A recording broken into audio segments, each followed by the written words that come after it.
មរណភាពលោកស្រីរស់សាបឿនបងស្រីច្បងនៃរាជិនីសម្លេងមាសរស់សេរីសុទ្ធា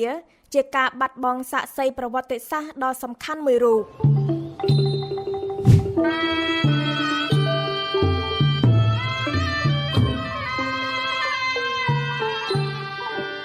ដំណឹងនេះ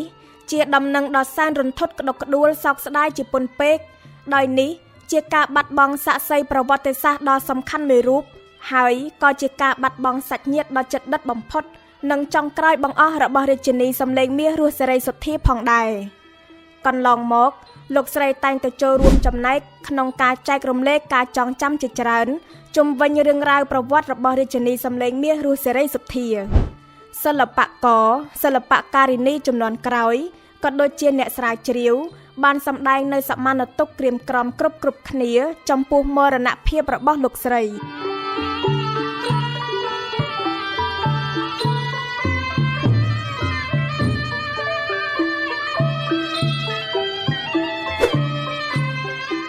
លោកស្រីរស់សាបឿនកើតនៅឆ្នាំ1938នៅភូមិដំណាក់លួងឃុំវត្តកសង្កាត់ស្វាយប៉ោលខេត្តបាត់ដំបងជាកូនរបស់លោករស់ប៊ុនទីហ៊ានសម័យបារាំងនិងលោកស្រីណាត់សាមៀនជាមេផ្ទះលោកស្រីរស់សាបឿនជាកូនស្រីច្បងក្នុងចំណោមបងប្អូនសរុប5នាក់ក្នុងនោះរួមមានប្អូនស្រីទី2ឈ្មោះរស់សាបឿនប្អូនប្រុសទី3ឈ្មោះរស់សុគន្ធប្អូនស្រីទី4រស់សេរីសុទ្ធានិងប្អូនស្រីទី5ឈ្មោះរស់សោភ័ណ្ឌកាលពីកុមារភាពលោកស្រីបានចូលសិក្សានៅសាលាបឋមសិក្សាតក្ខណៈនិងវិទ្យាល័យវត្តកំផែងដោយលោកស្រីបានបញ្ចប់ការសិក្សាត្រឹមថ្នាក់ឌីប្លូមរួចក៏ចាប់ផ្ដើមបង្កើតរបរជាអ្នកតុបតែងការដែលសប្តាហ៍ថ្ងៃហៅថាអ្នកសម្អាងការចំពោះភាពជោគជ័យនៃជីវិតសិល្បៈរបស់លោកស្រីរស់សេរីសុទ្ធាលោកស្រីរស់សាបឿនក៏មានចំណែកយ៉ាងធំផងដែរក្នុងការជ្រោមជ្រែងជំរុញលើកទឹកចិត្តឲ្យលោកស្រីរស់សេរីសុទ្ធាចាប់អាជីពជាអ្នកចម្រៀងនិងមើលការខុសត្រូវក្នុងនាមជាបងស្រីមួយរូបតាំងពីអំឡុងពេលដែលលោកស្រីរស់សេរីសុទ្ធាចាប់ផ្ដើមប្រឡូកក្នុងវិស័យចម្រៀងទាំងនៅបាត់ដំបងនិងនៅភ្នំពេញ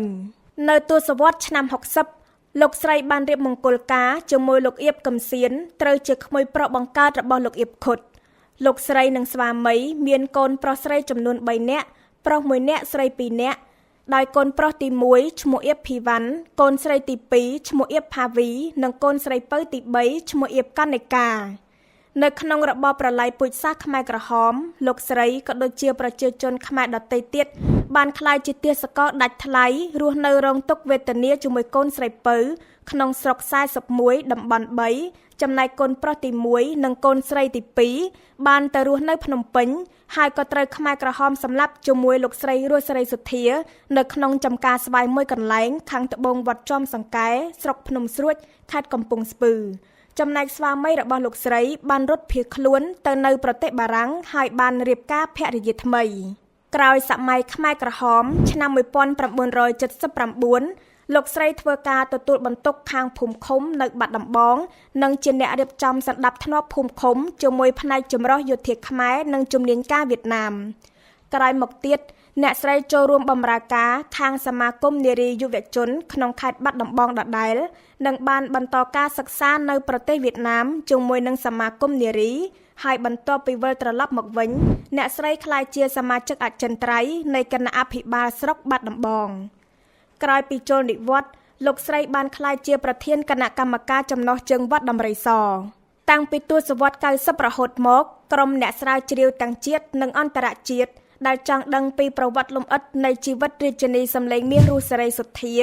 តែងតែនាំគ្នាស្កាត់ទៅជួបសម្ភាសលោកស្រីដោយខានមិនបានហើយក៏តែងតែបានទទួលការស្វាគមន៍យ៉ាងរាក់ទាក់ពីលោកស្រីផងដែរនិងមានការរាប់អានយ៉ាងជិតស្និទ្ធទៀតផងយ៉ាងណាមិញថ្នាក់ដឹកនាំរាជរដ្ឋាភិបាលបានយកចិត្តទុកដាក់ចំពោះលោកស្រីដែលមានការផ្ដល់ថវិកាឧបត្ថម្ភជាបន្តបន្ទាប់ក៏ដូចជាផ្ដល់នូវការសួរសុខទុក្ខជាហូរហែផងដែរដោយឡែកនៅឆ្នាំ2015លោកស្រីរស់សាបឿនតំណាងក្រុមគ្រួសាររាជិនីសម្លេងមាសរស់សេរីសុទ្ធាបានទទួលសិទ្ធិស្របច្បាប់ក្នុងការគ្រប់គ្រងចម្រៀងមួយបទគឺបទឈាមខ្មៅ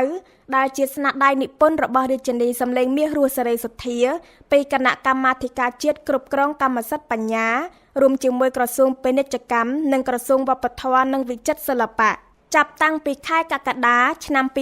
2026លោកស្រីរស់សាបឿនមានសុខភាពទ្រុឌទ្រោមខ្លាំងសម្រាប់ព្យាបាលជំងឺជាច្រើនដងហើយក៏ចាប់ផ្ដើមមានជំងឺវង្វេងរហូតដល់ថ្ងៃទី12ខែសីហាឆ្នាំ2026អាការៈរោគរបស់លោកស្រីបានរុករានកាន់តែខ្លាំងឡើងវង្វេងលែងដឹងអ្វីទាំងអស់ហើយពុំអាចទទួលទានអាហារបានក្រៅពីទឹកប៉ុណ្ណោះ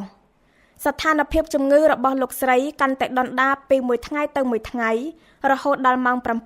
7:42 នាទីយប់នាថ្ងៃទី19ខែសីហាឆ្នាំ2026មច្ចុរាជកំណាចបានមកឆក់យកសង្ខាររបស់លោកស្រីយ៉ាងស្ងប់ស្ងាត់បំផុតពិធីបុណ្យតម្កល់សពរបស់លោកស្រីបានប្រព្រឹត្តតាមគន្លងព្រះពុទ្ធសាសនានៅសាលាឆាន់វត្តដំរីសក្នុងភូមិកម្មកកឃុំស្វាយប៉ោសង្កាត់ស្វាយប៉ោក្រុងបាត់ដំបងខេត្តបាត់ដំបង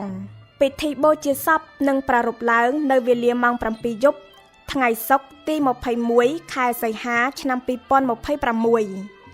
អធិធិធរបស់លោកស្រីនឹងត្រូវដង្ហែយកទៅតម្កល់ក្នុងចេតិយរបស់រាជិនីសំឡេងមាសរស់សេរីសុទ្ធានៅបរិវេណវត្តតាមុំ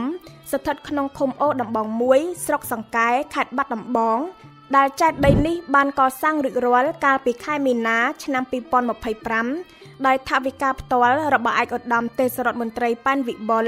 ទេសរដ្ឋមន្ត្រីទទួលបន្ទុកបេសកកម្មពិសេសនិងលោកជំទាវ